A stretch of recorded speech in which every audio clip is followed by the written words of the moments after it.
தமிழ்நாட்டிலே பிறந்த நிதியமைச்சர், அதற்காவது தமிழ்நாட்டிற்கு நன்றி கடன் பட்டிருக்க வேண்டாமா இல்லையா? நம்முடைய மாநிலத்தினுடைய முதலமைச்சர் மிக குறிப்பாக ஒன்றை கேட்கின்றார். பிரதம மந்திரி வீடு கட்டுகின்ற திட்டம், அந்த திட்டத்தினுடைய பெயர் நீங்கள் உங்கள் அத்தனை பேருக்கும் தெரியும். எத்தனையோ கழக உடன்பிறப்புகள் எளியவர்களுக்கு அந்த திட்டத்தின் மூலம் பலன் பெற வேண்டும் என்று கோரிக்கையாக எங்களிடம் கொடுத்திருக்கிறீர்கள். ஒன்றிய அரசாங்கம் ஒரு வீடு கட்டுவதற்கு ஒதுக்குகின்ற நிதி என்பது 1.50 லட்சம் ஒரு வீடுக்கு. மீதி இருக்கின்ற 12 முதல் 14 லட்சம் ரூபாயை நம்முடைய தமிழ்நாட்டினுடைய முதலமைச்சர் நம்முடைய நிதியிலே இருந்து தருகின்றார். ஆனால் திட்டத்தின் பெயர் மட்டும் பிரதம மந்திரி வீடு கட்டுகின்ற திட்டம். இப்படித்தான் அனைத்து தளங்களிலும் இந்த ஒன்றிய அரசாங்கம், மிக குறிப்பாக இந்த மண் சுயமரியாதை மண், இந்த மண் வேறு மத ஊடுருவல் சக்திகளை தன்னிடத்திலே உள்புக விடாத மண் என்கின்ற பெருமையுடைய மண் என்பதால் தொடர்ந்து வஞ்சித்துக் கொண்டே வருகின்றது. மக்களாகிய நீங்கள் தான் பேரறிஞர் அண்ணா சொன்னது போல, ஏன் இன்றைக்கு இந்த ஆர்ப்பாட்டம் என்றால், மக்களிடம் செல்லுங்கள், மக்களிடம் எடுத்து சொல்லுங்கள், மக்களை ஒன்றிணையுங்கள் என்றுதான் இந்த கண்டன ஆர்ப்பாட்டம். ஒன்றிய அரசு தமிழ்நாட்டு தமிழ் மக்களுக்கு இழைத்திருக்கின்ற அநீதியை கண்டித்து தமிழ்நாடு முழுவதும் நம்முடைய கழக தலைவர் தளபதி அவருடைய கட்டளையின் பேரில் நடைபெறுகின்ற ஆர்ப்பாட்டம். நம்முடைய இளைய தலைவர் அன்பிற்குரிய மாண்புமிகு அமைச்சர் உதயநிதி அவர்களும் இளைஞர்களுக்கு எழுச்சி ஊட்டும் விதமாக செயல்படுகின்ற அதே நேரத்தில் நாம் நம்முடைய உரிமைகளை பிச்சையாக கேட்கக்கூடாது, உரிமைகளை கேட்டு பெற வேண்டும் என்று சொல்லும் வண்ணமாக இந்த ஆர்ப்பாட்டம் இங்கே ஒருங்கிணைக்கப்பட்டு, எதனையும் மிக சிறப்பான முறையிலே செய்கின்ற இந்த சைதை பகுதியிலே, வரலாற்று சிறப்பு மிக்க சைதை பகுதியிலே நடந்து கொண்டிருக்கின்றது. இந்த நிதிநிலை அறிக்கை என்பது தெற்கிலே இருந்து ஒருபொழுதும் நாங்கள் ஜனநாயகத்திற்கு எதிரான சக்திகளுக்கு அடிபணிய மாட்டோம், மத நல்லிணக்கத்தை உயர்த்தி பிடிப்போம், கூட்டாட்சி தத்துவத்தை உயர்த்தி பிடிப்போம் என்பதை இந்தியாவிற்கே 40 இடங்களை கொடுத்திருக்கின்ற தமிழ்நாட்டிலே நடைபெறுகின்ற போராட்டம். நிதிநிலை அறிக்கையை மாண்புமிகு அமைச்சர் அம்மையார் அவர்கள் சமர்ப்பிக்கின்றார். அதிலே ஒரு இடத்தில் கூட தமிழ்நாடு என்கின்ற வார்த்தைகள் இடம்பெறவில்லை. ஆனால் இந்த தேர்தலுக்கு முன்பாக 8 முறை மாண்புமிகு பாரதத்தினுடைய பிரதமர் நம்முடைய தமிழ்நாட்டிற்கு வந்திருக்கின்றார். 8 முறை வந்த பின்பு கூட ஓரிடம் கூட கொடுக்காமல் 40 முறையும் இந்தியா கூட்டணிக்கு அளித்த தமிழ்நாடு வஞ்சிக்கப்பட்டிருக்கின்றது, மாற்றாந்தாய் மனப்பான்மையோடு நடத்தப்பட்டிருக்கிறது என்பதற்காகத்தான் இந்த ஆர்ப்பாட்டம். ஒருபொழுதும் நாம் நம்முடைய நிதியை தாருங்கள் என்று கையேந்து நிற்க வேண்டிய அவசியம் இல்லை. ஆனால் உரிமைகளை கேட்கும் பொழுது எதற்காக அந்த உரிமையை கேட்கிறோம் என்பதை புள்ளி விவரமான தரவுகளோடு நம்முடைய முதலமைச்சர் அவர்கள் தெளிவுபடுத்தி இருக்கின்றார். இந்தியாவிலேயே தமிழ்நாடுதான் வரியை அதிகமாக ஒன்றிய அரசாங்கத்திற்கு தருகின்ற மாநிலம், வருமானத்தை அதிகமாக தருகின்ற மாநிலம். சமீபத்திய நிதி ஆயோக் அறிக்கை, நிதி ஆயோக் என்பது மாநிலங்கள் எப்படி செயல்படுகின்றன, எந்தெந்த தளத்தில் எந்த மாநிலம் எந்த தரவரிசை பட்டியலில் 1, 2, 3 அப்படி இருக்கிறது என்பதை ஒன்றிய அரசாங்கம் கணித்து நடத்துகின்ற அமைப்பு. அந்த அமைப்பு 13 தளங்களில் 13 ஃபீல்ட்ஸ் தமிழ்நாடு முதலிடத்திலே இருக்கின்றது, 4 ரன்னர் என்று பாராட்டி இருக்கின்றது.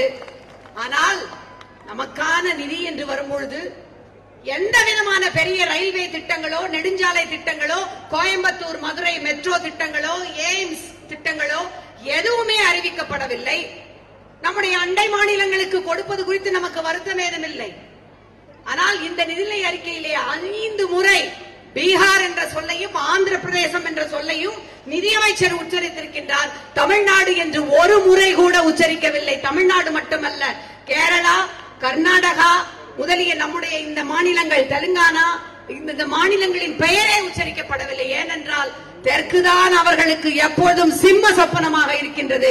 அதற்கான தீக்கொழுந்தை, நெருப்பை பற்ற வைக்கின்ற அத்தனை உரிமைகளையும் கேட்டு போராடுவது நம்முடைய தமிழ்நாடு, நம்முடைய தமிழ்நாட்டினுடைய முதலமைச்சர்.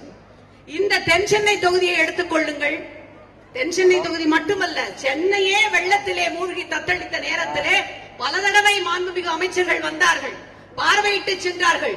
37,000 கோடி ரூபாய் எங்கள் மக்கள் இழந்த சொத்திற்கு, எங்களுடைய இந்த தர கட்டுமானத்தை செப்பனிடுவதற்கு வேண்டும் 37,000 கோடி ரூபாய் என்று முதலமைச்சர் மாண்புமிகு நம்முடைய டி.ஆர். பாலு ஐயா தலைமையிலான நாடாளுமன்ற உறுப்பினர்கள், அமைச்சர்கள் அத்தனை பேரும் சென்று அங்கே ஒன்றிய அமைச்சரை சந்தித்தோம், பிரதமரை சந்தித்து கோரிக்கை வைத்தோம், தம்பி உதயநிதி அவர்களும் சென்று சந்தித்து கோரிக்கை வைத்தார்கள். இன்று வரை ஏதோ பேருக்கு சட்ட ரீதியாக கொடுத்திருக்கிறோம் என்று 276 கோடி ரூபாய் மட்டும்தான் கொடுத்திருக்கிறார்கள். அதற்கு மேல் ஒரு அம்மஞ்சல்லி கூட கொடுக்கவில்லை. ஆனால் அவர்களுடைய ஆட்சி நாட்காலிக்கு 2 கால்களாக இருக்கின்ற பீகாருக்கும் ஆந்திர பிரதேசத்திற்கும் அள்ளி அள்ளி கொடுத்திருக்கிறார்கள். ஏப்ரல் மாத ஜிஎஸ்டி வரி வசூலில் பீகார் மாநிலம் ஒன்றிய அரசுக்கு கொடுத்த தொகை 1992 கோடி ரூபாய் தான். நாம் நம்முடைய தமிழ்நாடு முதலமைச்சருடைய தலைமையிலே ஜிஎஸ்டி தொகை 12,000 கோடி ரூபாய்க்கு மேலே கொடுத்திருக்கிறது. நமக்கு கொடுக்கப்பட்டிருக்கிறது சுழியம் 0. உத்தரகண்ட், நம்முடைய ஹிமாச்சல் பிரதேஷ், சிக்கிம் ஆகிய மாநிலங்கள் நடந்த பேரிடர் நிதியாக அள்ளி அள்ளி வழங்கப்பட்டிருக்கின்றது. நம்முடைய சகோதரர்கள் தான். ஹிமாச்சல பிரதேசத்தில் நடந்த அந்த வெள்ளத்தின் பொழுது நம்முடைய முதலமைச்சர் 10 கோடி ரூபாய் நிவாரண உதவியை அளித்திருக்கின்றார். ஒடிசாவிலே நடந்த ரயில் விபத்தில் நாம் இங்கே நம்முடைய முதலமைச்சர் மீட்பு குழு ஒன்றை அமைத்து அங்கே இருக்கின்ற தமிழர்களை கொண்டு வர செய்து உதவி செய்திருக்கின்றார். ஏன் பெண்கள் உயர்வானவர்கள், பெண்களுக்காக போராடுகின்றோம், நாரி சக்தி என்றெல்லாம் நம்மிடையே கதையளந்து விடுகின்ற இவர்கள் மணிப்பூரிலே பெண்களுக்கு வன்கொடுமை செய்தார்களே, அந்த மணிப்பூர் பெண்களுக்கான நிவாரண முகாமிற்கு அத்தனை உதவிகளையும் நம்முடைய முதலமைச்சர் அனுப்பி வைத்தார். உறவுக்கு கை கொடுப்போம் என்கின்ற கொள்கை உடையவர் எங்களுடைய முதலமைச்சர்.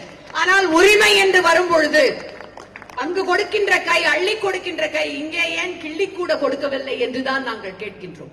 எங்களுக்கு உரியவற்றை கேட்கின்றோம். செஸ் வரி அதிகமாகிவிட்டது, சரக்கு வரி அதிகமாகிவிட்டது. இந்த நிதிநிலை அறிக்கையிலே முத்திரை தாள் விலையையும் கூட்டுங்கள் என்று தமிழ்நாட்டுக்கு சொல்லுகின்றது, அனைத்து மாநிலங்களுக்கும். முதலமைச்சர் கேட்கின்றார், முத்திரைத்தாள் வரியை கூட்டுங்கள் என்று வலியுறுத்துகிறீர்கள். கூட்டுகின்றோம். ஆனால் நீங்கள் அப்படி கூட்டும் பொழுது மாநிலத்திற்கு ஏற்படுகின்ற இழப்பீட்டு தொகையை தருவோம் என்கின்ற உத்தரவாதம் ஏதாவது தந்திருக்கிறீர்களா? ஏற்கனவே ஜிஎஸ்டிக்கான இழப்பீடு தொகையை தரவில்லை. இது மட்டும் எப்படி தருவீர்கள் என்று கேட்கின்றார். எப்படியெல்லாம் நம்மை வஞ்சிக்க முடியுமோ. நம்முடைய சென்னை மெட்ரோ ரயில் 2ஆம் கட்டம், second phase of Chennai metro எத்தனை வருடங்கள் ஆகிவிட்டது. நம்முடைய மாண்புமிகு உள்துறை அமைச்சர் வந்து சென்னை கலைவாணர் அரங்கத்திலே தொடங்கி வைக்கின்றார். அதற்கு அடுத்து 1 வருடம் கழித்து அரசாங்க விழா ஒன்றில் மாண்புமிகு பாரத பிரதமர், இந்திய பிரதமர் வந்து 63,000 கோடி ரூபாய் சென்னை மெட்ரோ ரயில் திட்டத்துக்கு ஒதுக்கப்படும் என்கின்றார். 20, 21, இப்பொழுது இருப்பது 24. சென்ற வருடம் வரை ஒரு நையா பைசா கூட ஒதுக்கவில்லை. தாய் உள்ளத்தோடு இவர்களைப் போல அல்ல, தான் வாக்களித்த மக்களுக்கும் வாக்களிக்காத மக்களுக்கும் சேர்த்தே அனைத்து நலத்திட்டங்களையும் தருகின்ற பெருமையையும் பெருந்தன்மையும் உடைய நம்முடைய முதலமைச்சர் தமிழ்நாட்டிலே இருந்து நிதியாக 33,000 கோடி ரூபாயை ஒதுக்கி அந்த பணிகளை முடுக்கிவிட்டிருக்கின்றார். இந்த நிதிநிலை அறிக்கையிலே எல்லா திட்டங்களும் நம்முடைய சிறப்பு மிகுந்த திராவிட மாடல் ஆட்சியை அப்படியே நகல் எடுத்து ஒரு ஏறக்குறைய 10 திட்டங்கள் அறிவிக்கப்பட்டிருக்கின்றன. நாம் அறிவித்திருக்கின்ற தோழியர் தங்கும் விடுதி, நாம் அறிவித்திருக்கின்ற முதலமைச்சர் அறிவித்திருக்கின்ற இன்டர்ன்ஷிப் திட்டங்கள், இவற்றையெல்லாம் இரவலாக பெற்று அறிவித்திருக்கின்ற நிதியமைச்சர், தமிழ்நாட்டிலே பிறந்த நிதியமைச்சர், அதற்காவது தமிழ்நாட்டிற்கு நன்றி கடன் பட்டிருக்க வேண்டாமா இல்லையா? நம்முடைய மாநிலத்தினுடைய முதலமைச்சர் மிக குறிப்பாக ஒன்றை கேட்கின்றார். பிரதம மந்திரி வீடு கட்டுகின்ற திட்டம், அந்த திட்டத்தினுடைய பெயர் நீங்கள் உங்கள் அத்தனை பேருக்கும் தெரியும். எத்தனையோ கழக உடன்பிறப்புகள் எளியவர்களுக்கு அந்த திட்டத்தின் மூலம் பலன் பெற வேண்டும் என்று கோரிக்கையாக எங்களிடம் கொடுத்திருக்கிறீர்கள்.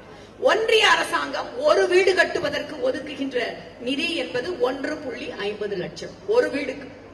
மீதி இருக்கின்ற 12 முதல் 14 லட்சம் ரூபாயை நம்முடைய தமிழ்நாட்டினுடைய முதலமைச்சர் நம்முடைய நிதியிலே இருந்து தருகின்றார். ஆனால் திட்டத்தின் பெயர் மட்டும் பிரதம மந்திரி வீடு கட்டுகின்ற திட்டம்.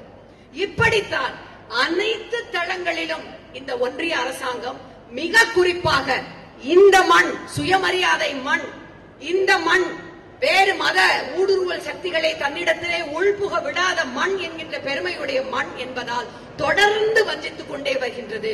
மக்களாகிய நீங்கள் தான், பேரறிஞர் அண்ணா சொன்னது போல, ஏன் இன்றைக்கு இந்த ஆர்ப்பாட்டம் என்றால், மக்களிடம் செல்லுங்கள், மக்களிடம் எடுத்துச் சொல்லுங்கள், மக்களை ஒன்றிணையுங்கள் என்றுதான். நீங்கள் இந்த ஒன்றிய அரசாங்கத்தின் வஞ்சக நாடகத்தை அம்பலப்படுத்துங்கள்.